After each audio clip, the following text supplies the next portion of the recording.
اعوذ باللہ من الشیطان الرجیم بسم اللہ الرحمن الرحیم الحمد للہ رب العالمین والصلاة والسلام علی رسولہ کریم قال اللہ تعالیٰ فی القرآن مجید اعوذ باللہ من الشیطان الرجیم بسم اللہ الرحمن الرحیم لقد کان لکم فی رسول اللہ اسوۃ حسنہ سورہ احزاب آیت نمبر 21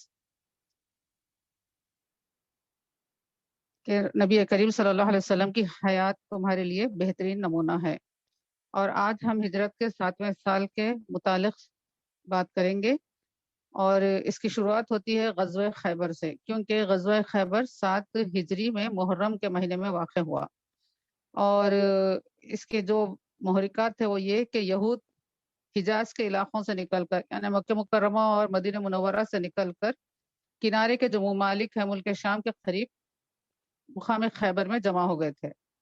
اور خیبر میں یہودیوں نے 8 قلعے بنوائے تھے، جو ان کے 8 قلعے تھے، اور یہاں پر یہود مسلمانوں کے خلاف اپنی پوری طاقت کا استعمال کر کے مدینہ منورہ پر حملہ کرنا چاہتے تھے۔ اور اپنی اس مہم میں انہوں نے عرب کے جنگجو قبیلے غطفان کو اپنا ہمنوا بنایا، اور یہی غطفان کا قبیلہ مدینہ منورہ کی ایک چراگاہ پر حملہ کیا اور ایک مسلمان کو قتل کر ڈالا، اور اسی وجہ سے یہ غزوے کی بنا پڑی۔ اب مسلمانوں کے لیے اس فتنے کی روک تھام اور دفاعی انتظام کرنا ضروری ہو گیا۔ ایک چراگاہ پر حملہ ہوا، ایک مسلمان کی جان لی گئی، تو اب اس کی دفاع کے لیے مسلمانوں کو نکلنا ضروری ہو گیا تھا۔ تو حضور اکرم صلی اللہ علیہ وآلہ وسلم اپنے 1600 صحابہ کے ساتھ مدینہ طیبہ سے روانہ ہوئے، اور اس غزوے میں 3 جھنڈے تیار کیے گئے، جیسے کہ زیادہ تر ہر غزوے میں ہم دیکھتے ہیں کہ جھنڈے 3 ہوتے۔ ایک حضرت خباب بن منظر رضی اللہ تعالیٰ عنہ کے حوالے کیا گیا، اور دوسرا حضرت سعد بن عبادہ، اور تیسرا مولا علی حضرت علی مرتضی رضی اللہ تعالیٰ عنہ کے ہاتھ میں تھا۔ اور اس سفر میں حضور اکرم صلی اللہ علیہ وآلہ وسلم کے ہمراہ ہماری ماں ام المومنین حضرت ام سلمہ رضی اللہ تعالیٰ عنہا تھیں۔ 1600 حضرات پر مشتمل یہ لشکر رات کے وقت خیبر پہنچا، اور حضور اکرم صلی اللہ علیہ وآلہ وسلم نے رات کی تاریکی میں حملے کو پسند نہیں فرمایا، اور صبح کا انتظار کرنے کا تمام صحابہ اکرام کو حکم فرمایا۔ اور یہود جب صبح ہوئی تو اپنے معمول کے مطابق جب انہوں نے قلعوں کے دروازے کھولے تو سامنے فوج دیکھی۔ حضور اکرم صلی اللہ علیہ وآلہ وسلم نے اب تک نہ جنگ کا ارادہ فرمایا اور نہ حملے کا، لیکن یہودوں نے صلح کرنے کی بجائے لڑائی کی پیشکش کی۔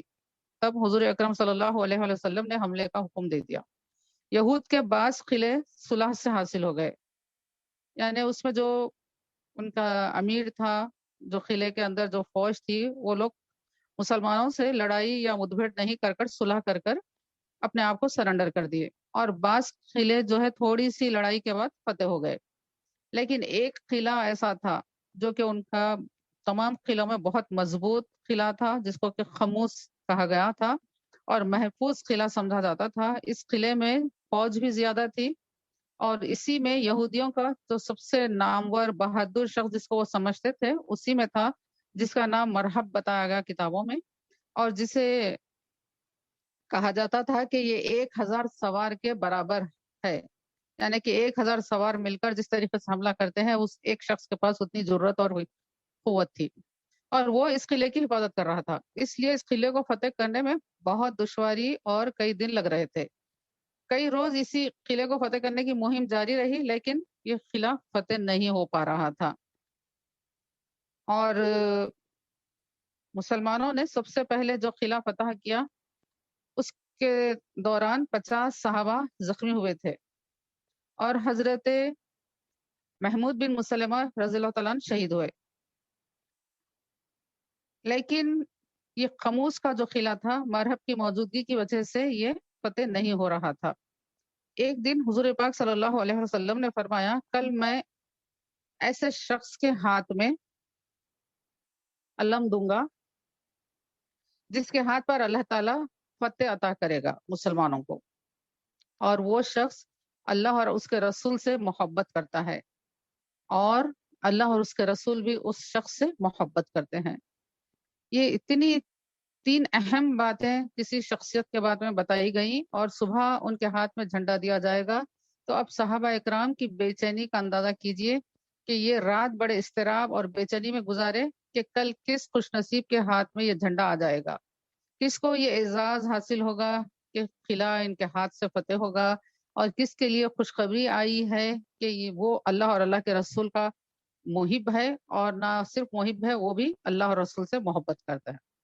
تو یہی بے چینی میں تھے صحابہ اکرام۔ اب جب صبح ہوئی تو حضور اکرم صلی اللہ علیہ وآلہ وسلم نے مولا علی مرتضی رضی اللہ تعالیٰ عنہ کو طلب فرمایا، تو بتایا گیا کہ آپ کو آشوب چشم ہو چکا تھا، لیکن جب آپ کو طلب کیا گیا تو آپ نے صلی اللہ علیہ وسلم نے ان کی آنکھوں میں اپنا لعاب مبارک ڈالا اور دعا فرمائی۔ اسی وقت انہیں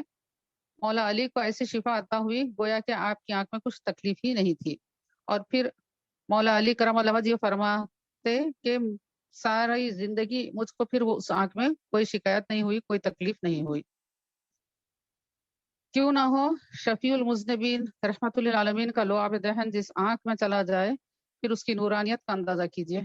پھر حضور پاک صلی اللہ علیہ وآلہ وسلم نے انہیں اپنے دست مبارک سے پرچم اسلام عطا فرمایا اور ارشاد فرمایا، اے علی جلدی نہ کرنا، انہیں پہلے نرمی سے اسلام کی دعوت دو، اور اگر تمہاری وجہ سے اللہ تعالیٰ کسی ایک شخص کو بھی ہدایت عطا کرے تو وہ تمہارے حق میں سرخ اونٹوں سے بھی بہتر ہے۔ صحیح بخاری کی حدیث شریف ہے یہ، جو کہ مولا علی کرم اللہ وجہ کے مناقب کے بعد میں بیان کی گئی ہے۔ مولا علی رضی اللہ تعالیٰ نے قلعہ خاموس کے نزدیک پہنچ کر سب سے پہلے یہود کو اسلام کی دعوت دی، اور انہوں نے اس دعوت کے مقابلے میں کیا کیا، اس کے جواب میں حملہ کر دیا، اور قلعے کا جو سردار تھا وہ بڑی شان سے، جس کو کہ مرحب بتایا گیا ہے، بڑی شان اور شوکت اور تکبر کے ساتھ باہر آیا اور بہت ہی تکبرانہ انداز میں اشعار کہنے لگا، جس کو سن کر حضرت علی کرم اللہ وجہ نے بھی جواب میں پر اثر اشعار کہے۔ اور پھر جب آپ نے اس پر حملہ کیا تو جب اس نے آپ پر حملہ کیا، یعنی کہ مرحب نے جب مولا علی کرم اللہ وجہ پر حملہ کیا تو مولا علی کرم اللہ وجہ اس کے حملے کو روکتے ہوئے اپنی تلوار سے اس کے سر پر وار کیا اور اس کو وہیں ڈھیر کر دیا۔ اور سیرت کی کتابوں میں یہ ہے کہ یہ ذوالفقار حیدری تھی، اور پھر پوری بہادری و شجاعت کا مظاہرہ کرتے ہوئے قلعے کا دروازہ اکھاڑ دیا، اور جس کے بارے میں یہ بتایا گیا ہے کہ یہ قلعہ جو کہ کہا جا رہا ہے نا کہ 8 قلعوں میں سب سے زیادہ مضبوط اور بڑا قلعہ تھا، اور وہ بہت زیادہ فوج وہاں پر متعین تھی، تو اس کا دروازہ کتنا وزنی ہوگا اندازہ کیجئے۔ اور لکھا ہے کہ یہ دروازہ اتنا وزنی تھا کہ 40 آدمی مل کر بھی اس کو حرکت نہیں دے سکتے تھے، اور 20 دن کے محاصرے اور سخت لڑائی کے بعد خیبر کا یہ قلعہ فتح ہو گیا۔ مولا علی کرم اللہ وجہ نے اس کا دروازہ اکھاڑ دیا اپنے مبارک ہاتھوں سے۔ ان لڑائی میں 93 یہودی قتل ہوئے اور 15 مسلمان شہید ہوئے۔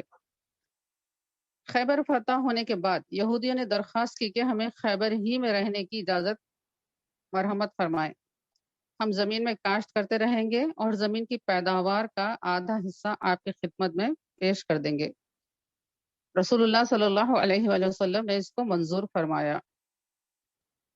اور جو قیدی بن گئے تھے یہودیوں میں سے بنی نذیر کے سردار حی بن اخطب کی بیٹی صفیہ بنت حی بھی تھی۔ مال غنیمت کی تقسیم میں صفیہ رضی اللہ تعالیٰ عنہ حضرت دہیہ کلبی کے حصے میں آئی۔ انہوں نے نبی اکرم صلی اللہ علیہ وسلم کی خدمت اقدس میں ان کو پیش کیا، آپ نے قبول فرمایا اور ان کے بجائے دوسری باندھی انہیں دے دی، پھر آپ نے انہیں آزاد کر دیا اور ان سے نکاح فرمایا، اس طرح انہیں ام المومنین بننے کا شرف حاصل ہوا۔ اسی اثنا میں نبی اکرم صلی اللہ علیہ وسلم خیبر کی فتح سے فارغ ہوئے۔ ادھر مولا علی کرم اللہ وجہ کے بھائی حضرت جعفر رضی اللہ تعالیٰ جو مکے سے ہجرت کر کے حبشہ جا چکے تھے، اپنے ساتھیوں کے ساتھ حبشہ سے آ گئے۔ حضور انور صلی اللہ علیہ وآلہ وسلم نے ان کی آمد پر خوشی کا اظہار فرمایا، ان کی پیشانی کو بوسہ دیا اور فرمایا، میں کیا بتاؤں کہ میں خیبر کی فتح پر زیادہ خوش ہوں یا جعفر کی آمد پر۔ یعنی یہ وہ ستائے ہوئے مسلمان تھے جو مکے سے حبشہ کی طرف رسول اللہ صلی اللہ علیہ وسلم کے حکم پر ہجرت فرمائے تھے اور وہیں پر وہ اپنے زندگی کے ایام گزار رہے تھے، اور جب یہ خبر ملی کہ اللہ کے رسول صلی اللہ علیہ وآلہ وسلم مدینہ منورہ ہجرت فرمائے ہیں، تو وہ اب ادھر مدینہ منورہ کی طرف تشریف لا چکے۔ اور اس زمانے میں سفر اتنا آسان تو نہیں تھا، نہ اطلاعات ملنا اتنا آسان ہوتا تھا، نہ سفر اتنا آسان تھا، تو اس کے لیے کئی سال لگ جاتے تھے۔ اس لیے حضرت جعفر رضی اللہ تعالیٰ عنہ کو ادھر مدینہ منورہ پہنچنے کے لیے 7 سال کا عرصہ لگ گیا۔ ہجرت کے 7ویں سال وہ مدینہ منورہ میں تشریف لائے۔ حبشے سے مدینہ طیبہ آنے والوں کو نبی اکرم صلی اللہ علیہ وآلہ وسلم نے صاحب ہجرتین یعنی کہ 2 ہجرت والے کے مبارک لقب سے نوازا۔ یہ اصحاب مکہ مکرمہ سے حبشہ ہجرت کیے، پھر حبشے سے مدینہ طیبہ، اس لیے 2 ہجرتوں کا شرف ان کو حاصل ہوا، اور رسول اللہ صلی اللہ علیہ وآلہ وسلم نے صاحب الہجرتین کا لقب عطا فرمایا۔ یہ حضرات اگرچہ کہ غزوہ خیبر میں شریک نہیں ہوئے، لیکن ان کو بھی رسول اللہ صلی اللہ علیہ وآلہ وسلم نے مال غنیمت سے مجاہدین کے برابر حصہ دیا گیا۔ گویا کہ اگر وہ مدینہ منورہ میں ہوتے تو ضرور اس غزوے میں شریک فرماتے۔ غزوہ خیبر میں چند احکام نازل ہوئے، جس میں کچھ یہ ہے کہ پنجہ دار پرندوں کو حرام قرار دے دیا گیا، یعنی کہ جس پرندے کا پنجہ ہوتا ہے اس کو حرام قرار دیا گیا،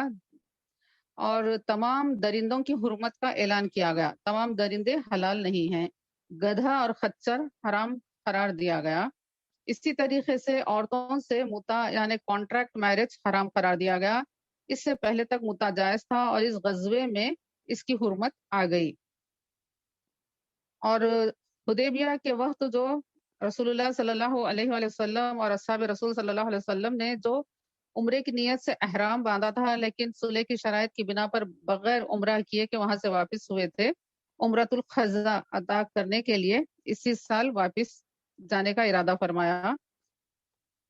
اور ان کفار کی ایک شرط یہ تھی کہ اس سال واپس چلے جائیں اور آئندہ سال صرف 3 دن کے لیے آئیں، اور اس شرط کے مطابق ذیقعدہ 7 ہجری میں نبی اکرم صلی اللہ علیہ وآلہ وسلم نے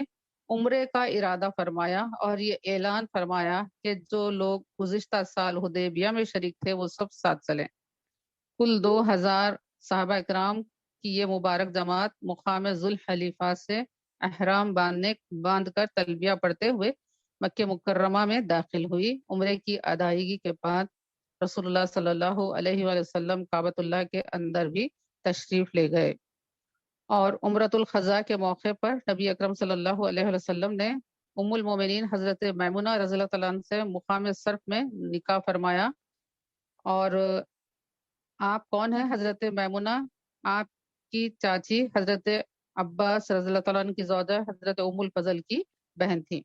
تو اس طریقے سے یہ چند اہم واقعات تھے جو کہ 7 ہجری میں رسول اللہ صلی اللہ علیہ وسلم کی سیرت مبارک کا حصہ ہیں۔